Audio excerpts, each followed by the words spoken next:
Hello everyone, my name is Manish and today we are going to start third lecture of Resources and Development of class 10. So without any further delay, let's open the first topic.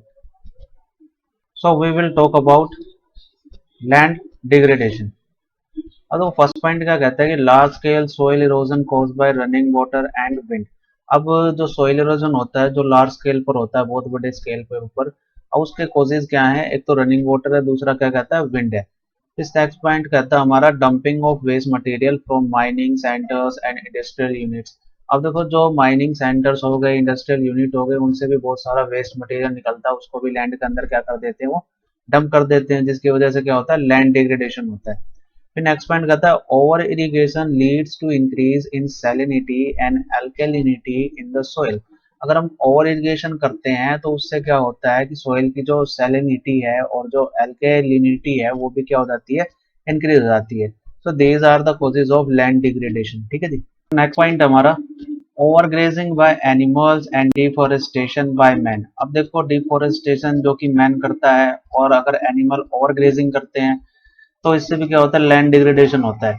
Second point कहता है waste water from the industrial unit pollute the lands. अब जो waste water निकलता है industrial से, वो क्या करता है? उसको भी हम क्या छोड़ देते हैं? ऐसे जमीन के ऊपर छोड़ देते हैं, जिसकी वजह से क्या होता है? पोल्यूशन होता है। थर्ड पॉइंट कहता है कि minerals processing like grinding of limestone for cement industry and calcite and soapstone for ceramic industry create are lots of dust. अब देखो, बहुत सारी सीमेंट इंडस्ट्रीज ऐसे हैं, वहां पर वो क्या करते हैं? लाइमस्टोन को ग्राइंड करते हैं, जिससे क्या निकलता है? एक व्हाइट पाउडर निकलता है। ठीक है। और आपका ये कैल्साइट है, कैल्साइट क्या होता है? एक कार्बोनेट, कैल्शियम कार्बोनेट से बनता है, जिससे बहुत सारी डस्ट क्रिएट होती है। स्टोन्स ऑफ में भी उसका क्या किया जाता है? यूज किया जाता है। तो ये सारी जो डस्ट होती है, इसको क्या कर दिया जाता है? जो जो भी अपने आसपास में लैंड होती है वहां पर इसको डिपॉजिट करते हैं, जिसकी वजह से क्या होता है? लैंड डिग्रेडेशन होता है। So these are the some points that are causes of land degradation.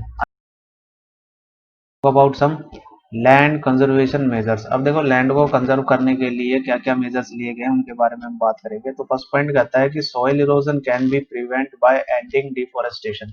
अब देखो, सॉइल इरोजन को हम कैसे बचा सकते हैं? कि डिफोरेस्टेशन को खत्म करके हम सॉइल को क्या कर सकते हैं? बचा सकते हैं। ठीक है, यानी पेड़ों की कटाई करने को बंद कर सकते हैं। फिर कहता है कि कंट्रोलिंग ग्रेजिंग, भाई ओवर ग्रेजिंग को भी हम कंट्रोल करके लैंड को बचा सकते हैं। एनकरेजिंग एफोरेस्टेशन, एफोरेस्टेशन क्या होता है? Grow more and more trees, अधिक से अधिक पेड़ लगाकर लोगों को हम बताएं, जिससे हम लैंड डिग्रेडेशन को रोक सकते हैं। ठीक है। Practising terrace farming in hilly areas, और हिली एरियाज में हम क्या प्रैक्टिस करें? जो टेरेस फार्मिंग है हमें वो प्रैक्टिस करनी चाहिए, जिससे जो सोइल है वो सोइल इरोजन ना हो। फिर नेक्स्ट पॉइंट कहता है preparation of shelter belt of plant and stabilising of sand dunes by growing thorny bushes will help to prevent land degradation in desert. अब देखो, हमें क्या करना चाहिए? शेल्टर बेल्ट, प्लांट को लेकर शेल्टर बेल्ट को प्रिपेयर करना चाहिए, जिससे क्या हो? Sand dunes. अब सैंड ड्यून्स क्या होते हैं? रेत के टीले होते हैं। ठीक है। उनके ऊपर हमें क्या करना चाहिए? थ्रोनी बुशेस को ग्रो करना चाहिए, ताकि डेजर्ट की जो सैंड होती है उसको बहने से रोका जा सके। ठीक है। और अगर मिट्टी को हम बहने से रोकेंगे तो लैंड डिग्रेडेशन को उसमें क्या मिलेगी? हमें हेल्प मिलेगी। ठीक है। तो इसीलिए कह रहा है कि जो थ्रोनी बुशेस है वो हमें क्या करना चाहिए? वहां पर ग्रो करना चाहिए, ताकि सैंड के ड्यून को हम क्या कर सके? प्रिवेंट कर सके। So this was all about conservation of measures. Our next point is the mining activities should be controlled. New technology which reduces wastage can be adopted. अब ये कह रहा है कि जो माइनिंग एक्टिविटीज है वो कंट्रोल होनी चाहिए, और जो न्यू टेक्नोलॉजी है हमें उसको अपनाना चाहिए, ताकि जो वेस्टेज है उसको हम क्या कर सके? कम कर सके। फिर सेकंड पॉइंट कहता है कि industrial waste should be chemically treated to remove the harmful substances. अब देखो, इंडस्ट्रियल जो वेस्ट है उसको केमिकली हमें ट्रीट करना चाहिए, ताकि उससे निकलने वाले हार्मफुल सब्सटेंसेस को हम क्या कर सके? कम कर सके। फिर कहता है कि urban waste should be use for production of biogas and bio manure. अब देखो, अर्बन से यानी शहरों से जितना भी वेस्ट निकलता है उसको बायोगैस प्रोडक्शन के लिए यूज करना चाहिए, और बायो मैन्योर के लिए उसको यूज करना चाहिए। फिर लास्ट पॉइंट है हमारा over irrigation should be stopped and new methods of irrigation should be followed. अब कहता है कि जो ओवर इरिगेशन है उसको हमें रोक देना चाहिए तुरंत। है क्या? Soil is a important renewable natural resources. ये बहुत सारे प्लांट और एनिमल की लाइफ को सपोर्ट करता है और इसको जनरली हम लिविंग सिस्टम भी कहते हैं। We can divide soil on its physical and chemical properties basis पर। सोइल के काफी सारे टाइप्स हैं। So first of all, we will discuss about what is soil. The uppermost layer of earth crust, which is loose, broken, and useful for plant, is called soil. अब देखो अर्थ की जो upper layer होती है जिसको हम crust बोलते हैं वो लूज होती है और टुकड़ों में बटी हुई होती है और प्लांट के लिए काफी यूजफुल होती है। उसी चीज को हम क्या बोलते हैं, सोइल बोलते हैं। फिर सेकंड पॉइंट कहता है कि soil consist of minerals, metals such as sand and clay and organic matter such as humus, bacteria and earth worms। अब देखो सोइल में बहुत सारे मिनरल्स मेटल्स भी होते हैं, जैसे सैंड हो गई, क्ले हो गई, ऑर्गेनिक हो गया, आपका मैटर सच एज ह्यूमस हो गया, बैक्टीरिया, अर्थवॉर्म्स हो गए, ठीक है। फिर कहते हैं soil is form mainly due to process of weathering. अब जो आपकी सोइल बनती कैसे है, जो भी क्लाइमेट के अंदर चेंजेस हो रहे हैं वो एक प्रोसेस होता है, उसी से क्या बनती है, आपका सोइल की फॉर्मेशन होती है। As a result of weathering, a layer of loose rock material is formed on the earth land surface। अब इसका रिजल्ट क्या हो गया, जो लेयर है जो लूज कर देती है रॉक मटेरियल्स को और वो किस पर आ जाते हैं, वो लैंड सरफेस पर आ जाते हैं। If this layer remains undisturb for a long period of time, अगर वो चीज काफी लंबे समय तक अनडिस्टर्ब रहती है, chemical, physical and organic changes take place in it, और उसमें क्या होते रहते हैं, फिर केमिकल, फिजिकल, ऑर्गेनिक चेंजेस भी होते रहते हैं। These changes lead to the formation of soil, और इसी से क्या बनती है, सॉइल की फॉर्मेशन होती है। फिर नेक्स्ट पॉइंट कहता है हमारा factors which influence soil information process. अब देखो क्या क्या फैक्टर्स है जो सॉइल फॉर्मेशन को क्या करते हैं, वो इन्फ्लुएंस करते हैं। जैसे क्लाइमेट है, climate decide the rate of weathering and type of vegetation. अब क्लाइमेट क्या डिसाइड करता है भाई, जो रेट होती है वीदरिंग की और जो टाइप है वेजिटेशन को, उस चीज को वो डिसाइड करता है। फिर सेकंड पॉइंट कहता है topography. Topography of land decide the accumulation of soil. अब ये क्या डिसाइड करती है कि भाई सॉइल का जो संग्रह है, यानी उसको इकट्ठा कैसे किया जाए, सोइल को कलेक्ट कैसे किया जाए, ये चीज वो क्या करती है, टोपोग्राफी डिसाइड करती है। थर्ड कहता है nature of parent rock. It decides composition and texture of the soil. अब ये क्या करती है, सोइल की जो कंपोजिशन है और टेक्सचर है उसको ये डिसाइड करती है। एंड फोर्थ है हमारा last one, vegetation. Vegetation decides the amount of humus available in soil. ये डिसाइड करता है कि सोइल में जो ह्यूमस है वो कितने अमाउंट में अवेलेबल है। अब देखो यहाँ पर कह रहा है हाउ आर सोइल फॉर्म, कि सोइल को कैसे फॉर्म किया गया है।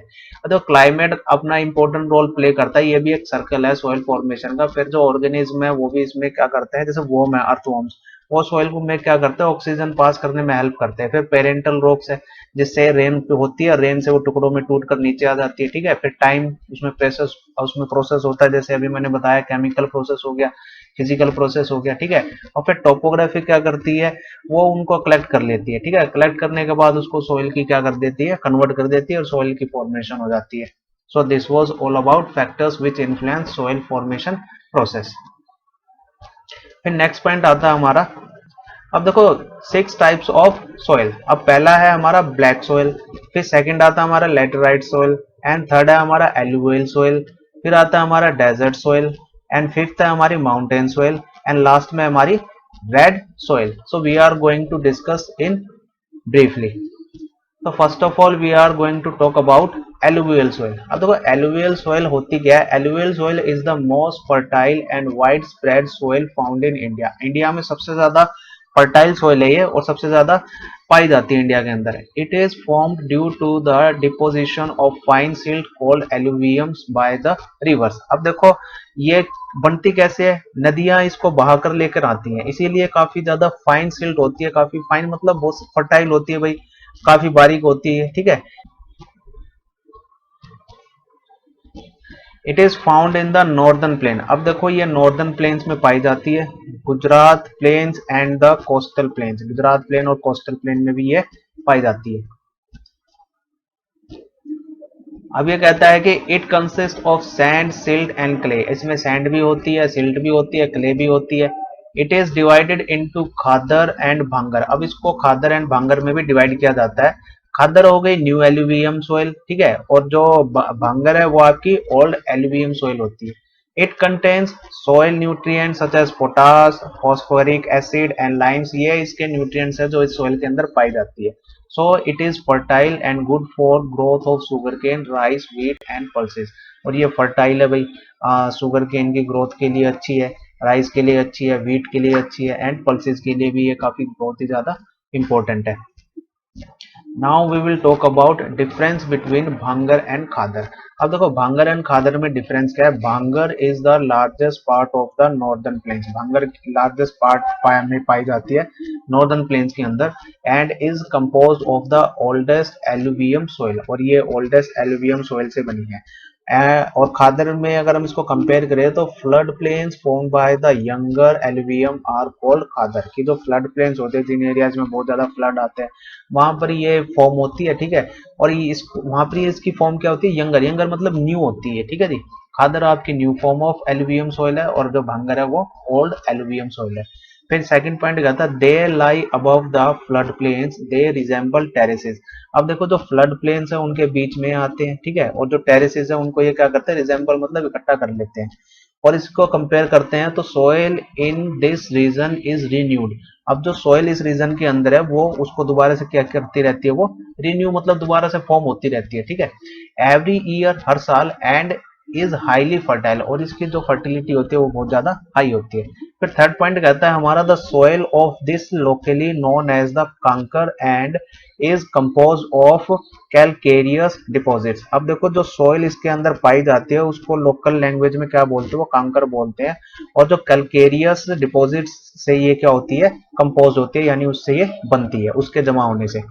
और इसको कंपेयर करें खादर से तो this region is very suitable. अब ये जो रीजन है इस सोइल के लिए काफी ज्यादा सुटेबल है फॉर इंटेंसिव एग्रीकल्चर एक्टिविटीज। अब देखो भाई ये सोइल यहाँ पर फर्टाइल होती है तो इंटेंसिवली एग्रीकल्चर एक्टिविटीज के लिए सुटेबल तो होगी, ठीक है। So this is the difference between bhangar and khadar. Now our next point is black soil. Now we will talk about black soil. Black soil also known as regur soil. अब देखो black soil को हम रेगर सोइल के नाम से भी जानते हैं। Regar means cotton, best soil for cotton cultivation, और ये कॉटन की कल्टीवेशन के लिए काफी अच्छी होती है, इसको बेस्ट माना जाता है। Most of the Deccan is occupied by black soil. अब देखो डेक्कन में जितने भी प्लेट्यूज हैं वहां पर जितने भी लैंड है वो ब्लैक सोइल ने क्या कर रखी है, उसको ऑक्यूपाइड कर रखी है, ये वहीं पाई जाती है। फिर कहता है कि हाई वाटर रिटेनिंग कैपेसिटी। अब ब्लैक सोइल में है ना वाटर की जो कैपेसिटी होती है उसको सोखने की बहुत ज्यादा होती है। Soil is sticky when wet and shrink when dried. अब जो ये ब्लैक सोइल होती है चिपचिपी होती है, ठीक है, और जब जब ये गीली होती है और जब ये सूख जाती है तो श्रिंक मतलब फटी फटी हो जाती है, ठीक है। फिर कहता है हमारा last point, self ploughing is a characteristic of the black soil. की यानी हम अपने आप से क्या कर सकते हैं, हम हल चला सकते हैं। It is a characteristic of black soil, ये इसका करेक्टर है। करेक्टर मतलब फीचर है भाई ब्लैक सोइल का। As it is develop wide cracks when dried, और जब ये सूख जाती है तो इसमें बहुत छोटे छोटे क्या आ जाते हैं, दरारें आ जाती है इसके अंदर। अब कहता है कि rich in iron, lime, calcium, potassium, aluminium and magnesium. अब ये आयरन मतलब इसमें अंदर जो मिनरल्स होते हैं उसमें ये आयरन भी होते हैं, लाइम भी होते हैं, कैल्शियम भी होता है, इसमें पोटासियम भी होता है, एल्यूमिनियम भी हो गया, मैग्नीशियम भी हो गया। और इसमें तो कमी होती है वो होती है इसमें नाइट्रोजन की कमी होती है एंड फॉस्फोरस की कमी होती है, ऑर्गेनिक मैटर्स की कमी होती है, ठीक है। और इसका जो कलर होता है deep black to light soil. आप पिक्चर में देख सकते हो इसका कलर कैसा है। It is mainly found in the Deccan, और ये डेक्कन एरियाज में पाई जाती है। ट्रैप रीजन ऑफ महाराष्ट्र, जो कि महाराष्ट्र में है, गुजरात में है, मध्य प्रदेश में है एंड छत्तीसगढ़ में है। फिर now we will talk about red soil. कहता है seen mainly in low rainfall areas. देखो जहां पर वर्षा कम होती है वहां पर इसको मेनली देखा जा सकता है। पोरस फ्राइबल स्ट्रक्चर, इसका जो स्ट्रक्चर होता है फ्राइबल एंड पोरस होता है। आप देख सकते हो कैसी है, फाइन पार्टिकल्स है इसके भी। एब्सेंस ऑफ लाइम, कंकर, इम्प्योर कैल्शियम कार्बोनेट। अब इसमें जो कमी होती है, लाइम की कमी होती है, कंकर की कमी होती है, ठीक है, और ये इम्प्योर होती है कैल्शियम कार्बोनेट को लेकर। और इसमें डेफिशिएंट इन, इसमें भी कमी होती है भाई लाइम की, फॉस्फेट की, मैग्नीशियम की, नाइट्रोजन की, ह्यूमस की एंड पोटास की। सो कलर, अब कलर की बात करते हैं कि रेड होती है कलर में due to diffusion of iron in crystalline and metamorphic rocks. अब देखो आयरन के कुछ कण होते हैं जो इसके अंदर मिल जाते हैं और इसका कलर कैसा कर देते हैं, रेडिश कर देते हैं, ठीक है। और ये मेटामॉर्फिक रॉक से बनती है। The lower layer is reddish yellow और येलो, और इसका जो नीचे की जो परत होती है ना लोअर वाली, वो रेडिश येलो होती है और हल्की हल्की पीली भी होती है। टेक्सचर इसका सैंडी है, सैंडी से क्ले एंड लाउमी, ठीक है जी। और वीट, कॉटन, पल्सेस, तंबाकू, oil seeds, potato etcetera all cultivated, ये सारी जो क्रॉप्स है इसके अंदर हम कल्टीवेट कर सकते हैं।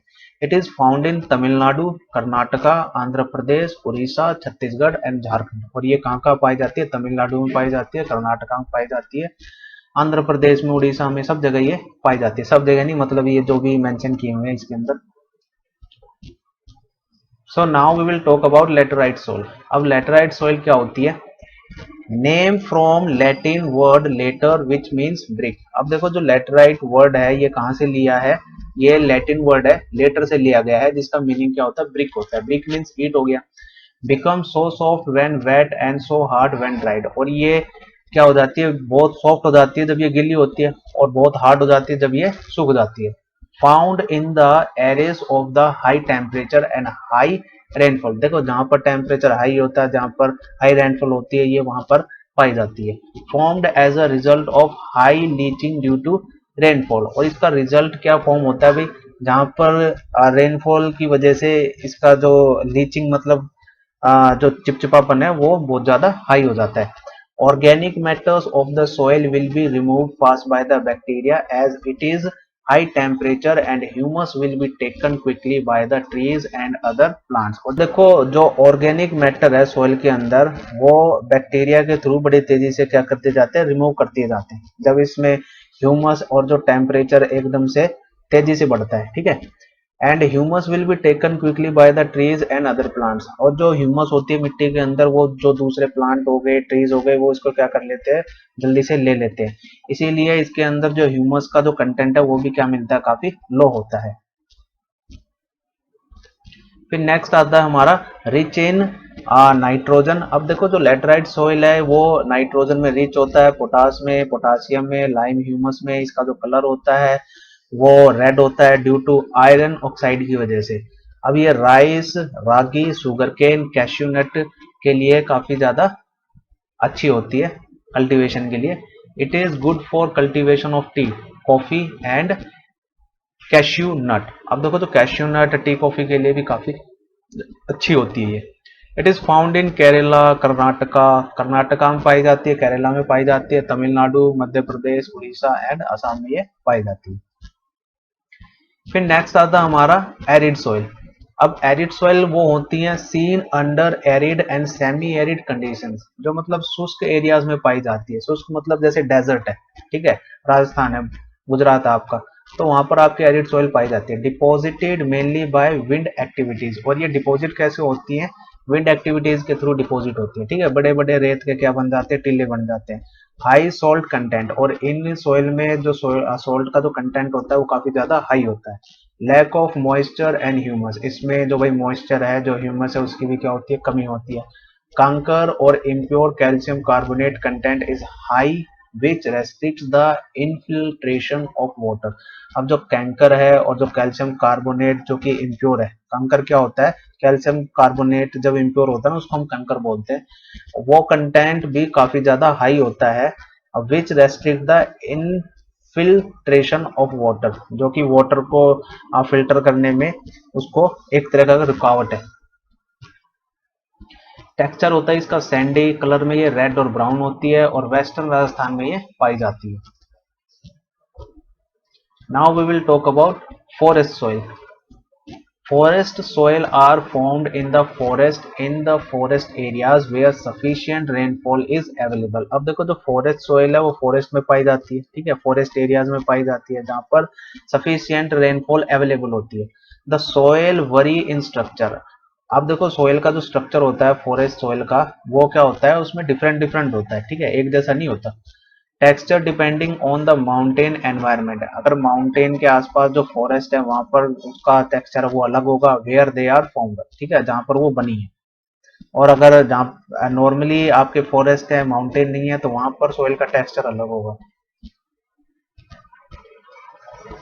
दे are loamy and silty on valley side. अगर वैली साइड में देखें तो वहां पर जो आपको सोइल मिलेगी वो लाउमी एंड सिल्टी, सिल्टी मतलब चिकनी टाइप में मिलेगी, ठीक है। And course grand in the upper slopes, और जो उनके जो रास्ते होते हैं वो अपर स्लोप्स के ऊपर बनते हैं, जैसे कि आप इस पिक्चर में देख सकते हो, ठीक है। In the snow bound areas of the Himalayas, ठीक है। और जो हिमालयाज के अंदर जो बंधे हुए एरियाज हैं बर्फ के अंदर, they experience denudation and are acidic with low humus content, ठीक है। कि जो ह्यूमस कंटेंट है उसमें कमी के कारण उसमें एसिडिक एक्सपीरियंस भी वहां पर देखने को मिलते हैं। The soil found in the lower valleys are fertile, और जो लोअर वैलीज के अंदर जो सोयल आपको पाए जाते हैं वो क्या होते हैं, काफी ज्यादा वो सोयल फर्टाइल होती है। Now we will talk about soil erosion.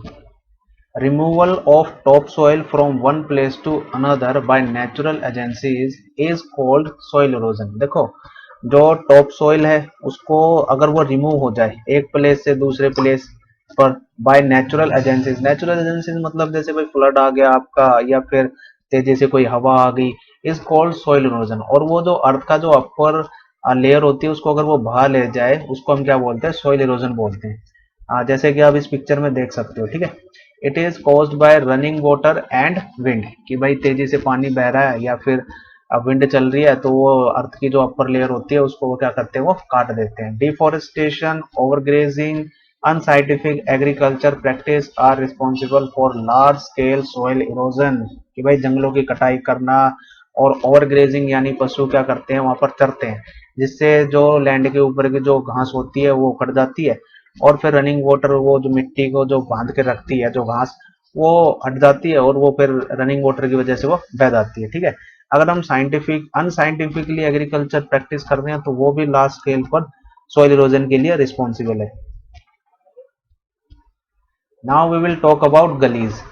अब तो गलीज क्या होती है, जैसे कि आप इस पिक्चर में देख सकते हो, ये एक गली बनी हुई है यानी धरती एक तरीके से क्या हो गई, फट गई है, इसको हम बोलते हैं गली इरोजन।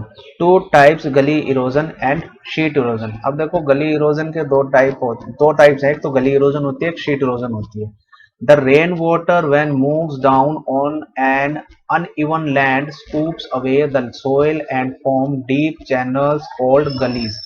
अब देखो जब रेन वाटर क्या करती है, मूव होती है down on an uneven land scoop away the soil, ठीक है।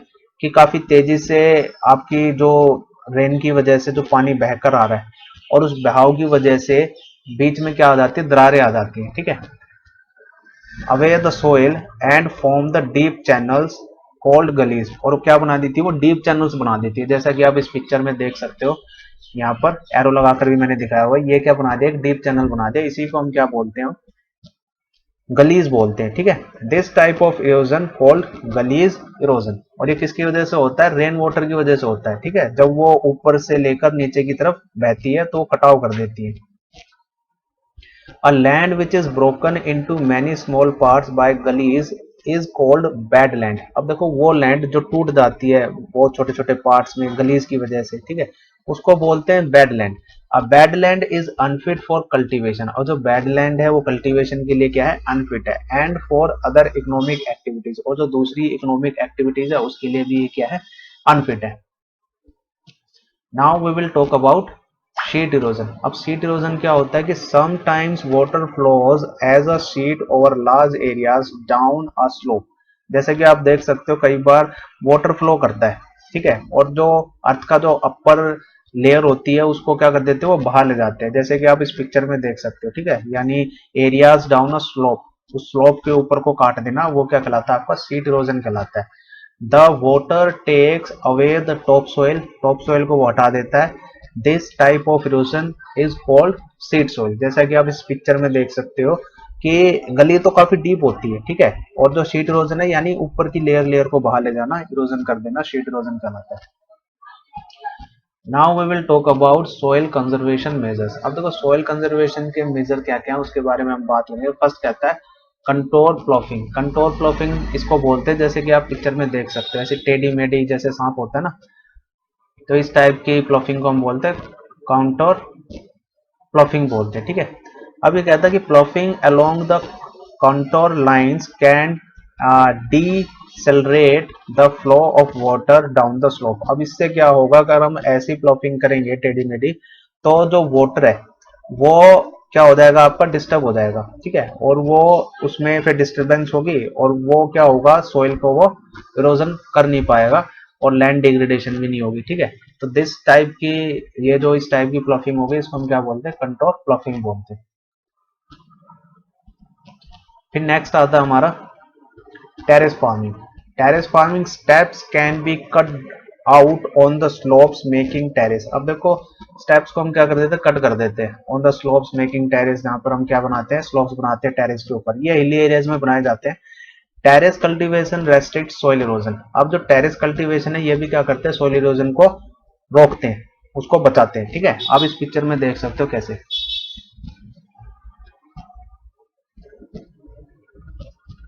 Sir next point is strip cropping. अब देखो स्ट्रिप क्रॉपिंग आप देख सकते हो, ऐसे क्या बना दी जाती है, स्ट्रिप बना दी जाती है, ठीक है, क्रॉप्स में।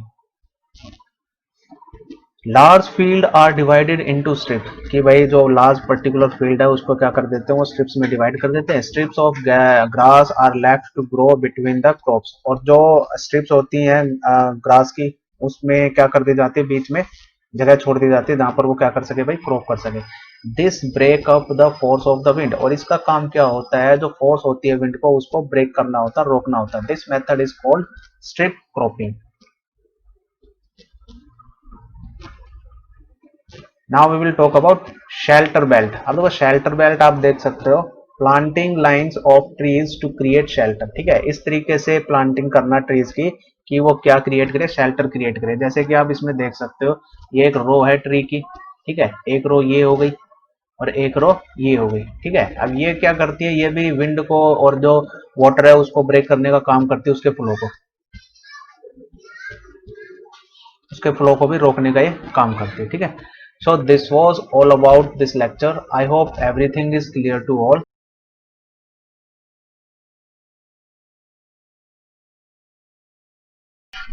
Don't forget to subscribe our channel and hit the like button. इस पीपीटी का लिंक हमने डिस्क्रिप्शन बॉक्स में दे दिया है, आप वहां जाकर इसे देख सकते हैं। Till then, goodbye.